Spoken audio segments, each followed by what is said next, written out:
we're going to be discussing how trigonometry has evolved over time.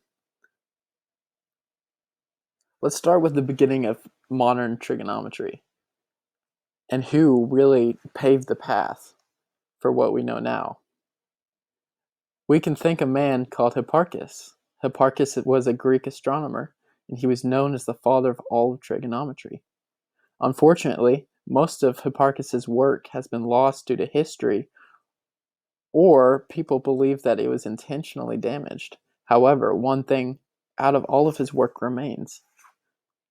Hipparchus is known for creating something called the table of chords. The table of chords paved the path for what we know today as the modern law of sines. Moving on, in 1342, we're introduced to a man named Levi ben Gershon. Gershon wrote a book called On Sines, Chords, and Arcs. Through this book, Gershon wanted to prove the law of sines for plane triangles and was very successful in his effort. His idea of the law of sines for plane triangles was put to use in the 14th and 15th century. In the 14th and 15th century, trigonometric tables were used to determine navigational routes by sailors all around the world. This was effective in creating faster and more effective routes through sea.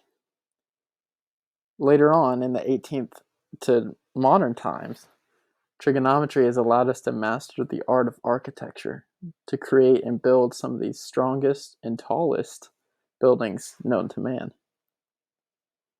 A few examples of trigonometry in the modern time.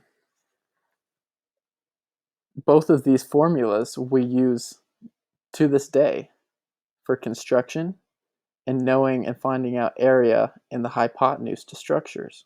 Heron's formula was created by Heron, who was a mathematician from ancient Egypt. This structure, or rather this formula, allows us to find the area of a triangle. Moving on to Pythagorean theorem, a theorem created by Greek mathematician Pythagoras, allows us to find C of a triangle, or the hypotenuse. Moving on to how math, specifically trigonometry, is related to all of creation. At human creation, we can use the perfect example of a wheel. The wheel has been arguably the biggest invention of all mankind. But how was the wheel created? The wheel was created through geometry and trigonometry, of finding out how a surface can move other surfaces by being round and supported by triangles. These triangles give a sturdy structure to the circle, allowing it not to break and to move successfully.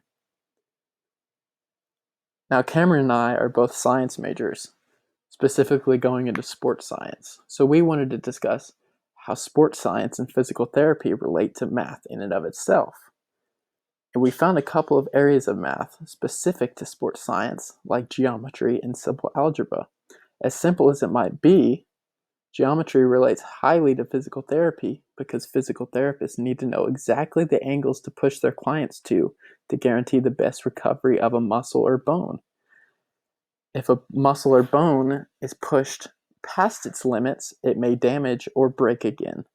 However, if it's not pushed to its limits, there's no guarantee of the best recovery for the muscle or bone. Simple algebra comes into hand when physical therapists should know how much of one exercise is enough for a patient, so they're not under or over exhausting them on a workout.